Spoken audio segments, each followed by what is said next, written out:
Korath, the smallest planet in the Gray Zone, home to just two types of people: union contractors and us, their miners.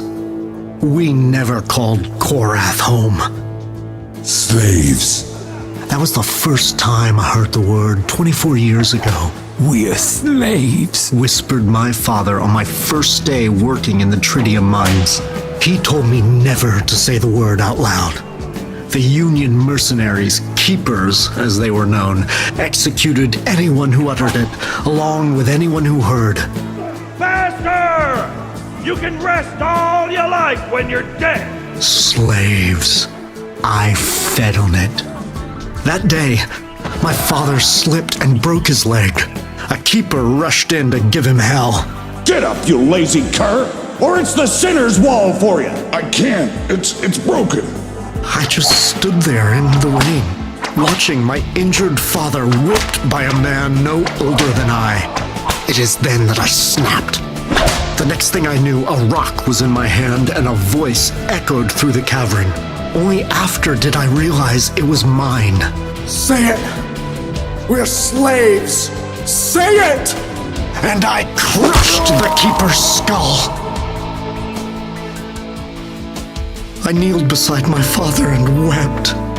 All the anger washed from me like the sluices clearing the caverns.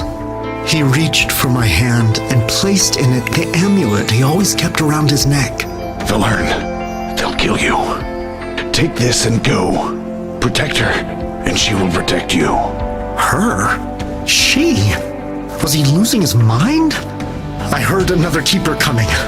Father shouted at me in a fury. Go! Take her far away! And he pushed me when I stalled. I used an old sluice to get out of the mine before they raised the alarm and escaped into the woods with the keepers on my tail, raging and bellowing for revenge.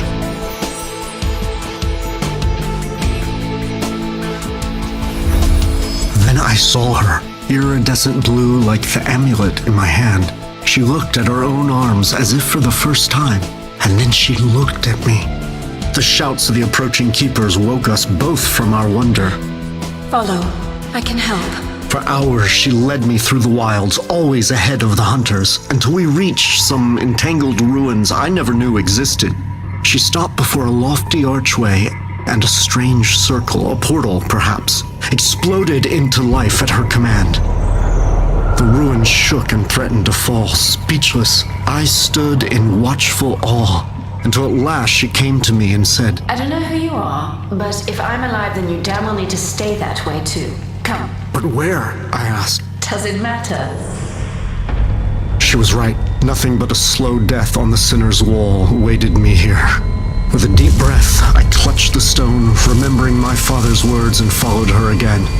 Followed a will that was more than just my own.